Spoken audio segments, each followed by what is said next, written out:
They tried to cancel Saint John Bosco. The question is, were they successful? Stay tuned to find out. The Miracles and Prophecies of Saint John Bosco, a project of America Needs Fatima. I'm your host, Adrian Fonseca. Subscribe for new episodes every Monday, Wednesday, and Friday. Cancel culture might feel like a modern issue, but it's not new. Today's story shows that attempts to rewrite history have been around for a long time. We'll delve into a critical moment between Saint John Bosco, the Minister of Education, and a troublesome professor named Ferri, revealing the enduring need to stand up for historical truth. 3 themes that I found interesting in this story include the importance of being deep in history, standing firm against false accusations, and the dangers of twisting facts for personal gain. And here's a question for you. How can we apply Don Bosco's approach to defending truth in an era of fake news? Stay tuned to see how you can bring Saint John Bosco's inspiring example into your life. The details are in the description box below. Now, let's get into the story. The scene opens in the office of the Minister of Education, with the minister questioning Professor Ferri about his visit to Don Bosco's oratory. The minister: "How did you make out on your visit to the oratory?" Ferri: "Just as expected, Your Excellency. From the report I shall be privileged to submit, Your Excellency will be able to form a clear idea of the bad spirit pervading that institute." Minister: "Through Chevalier Gatti, I asked you to examine the teacher's qualifications and the curriculum. What are your findings on these 2 points?" "Hardly satisfactory, Your Excellency. Suffice it to say that nowhere did I see even a single picture of our sovereign."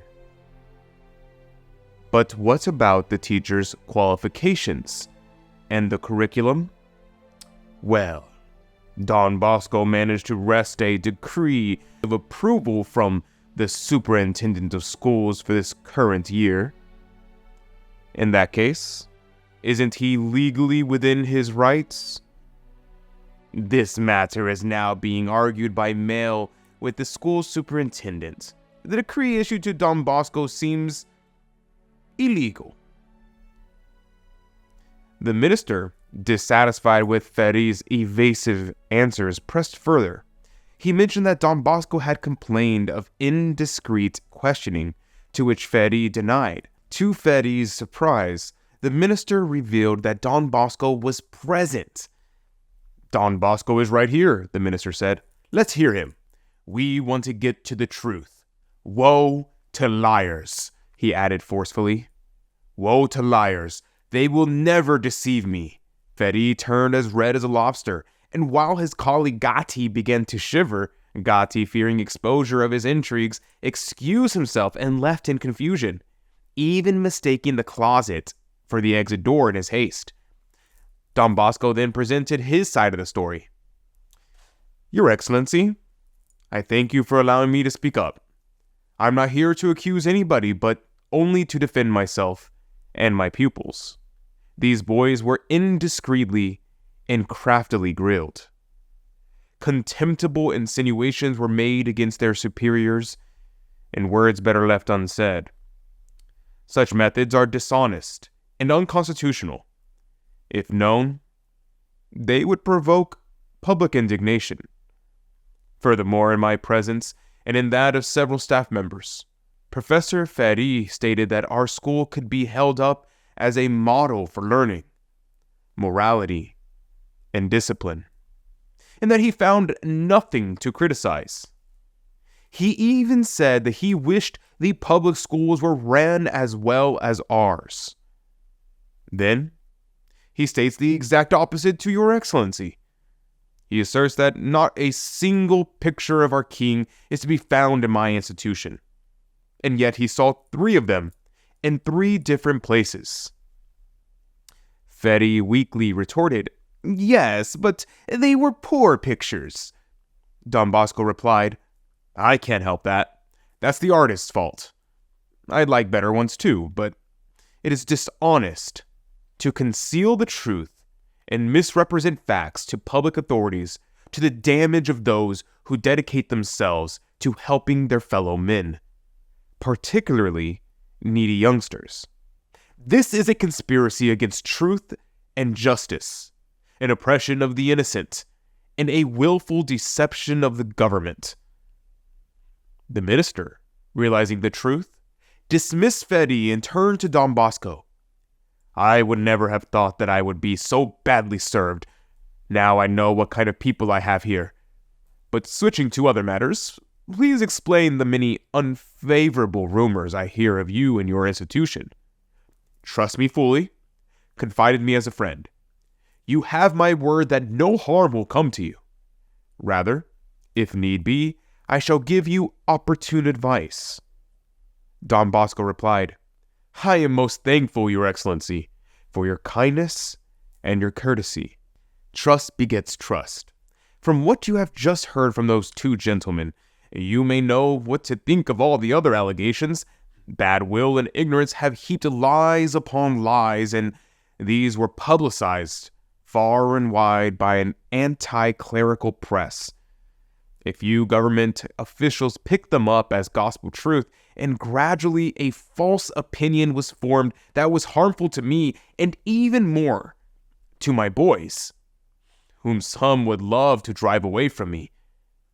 This is the origin, the basis of all these hostile rumors. The conversation then turned to Don Bosco's History of Italy, which some claimed upheld principles unsuited to the times. Don Bosco defended his work. Storia d'Italia, to which Your Excellency refers, was written with the best of intentions. I sent one of the first copies to John Lanza, who was then Minister of Education. He had it reviewed, found that he preferred it to all others then in use, praised it, and gave its lowly author a 1,000 prize. Soon after, it was chosen as an award to be given to public school pupils. It was also examined and praised by experts in the field, among them Niccolo Tomasio. I fail to see how a book which cabinet ministers accepted and praised so highly could be looked upon as dangerous to the state.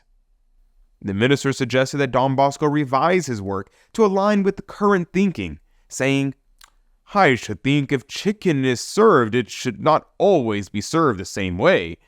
Don't you think so? Don Bosco firmly responded, I have no objection regarding variety in serving chicken, but this is no way to treat history. History is unchangeable. What is true cannot be portrayed as false. White cannot be presented as black. Historical facts must be narrated as they occurred, unaltered and uncamouflaged. Otherwise, history manipulated to suit the narrator's whims is no longer a dependable, truthful teacher, but a make-believe story, a contradiction, and a conspiracy against the truth. The minister, impressed by Don Bosco's integrity and his wisdom, offered his support and protection. Then we agree. Have no worry, for no one will harass you any longer. If any problem should arise in regard to your school, come straight to me. As long as I am Minister of Education, you will have my support and protection. Don Bosco graciously accepted, saying, Thank you for your great benevolence, Your Excellency.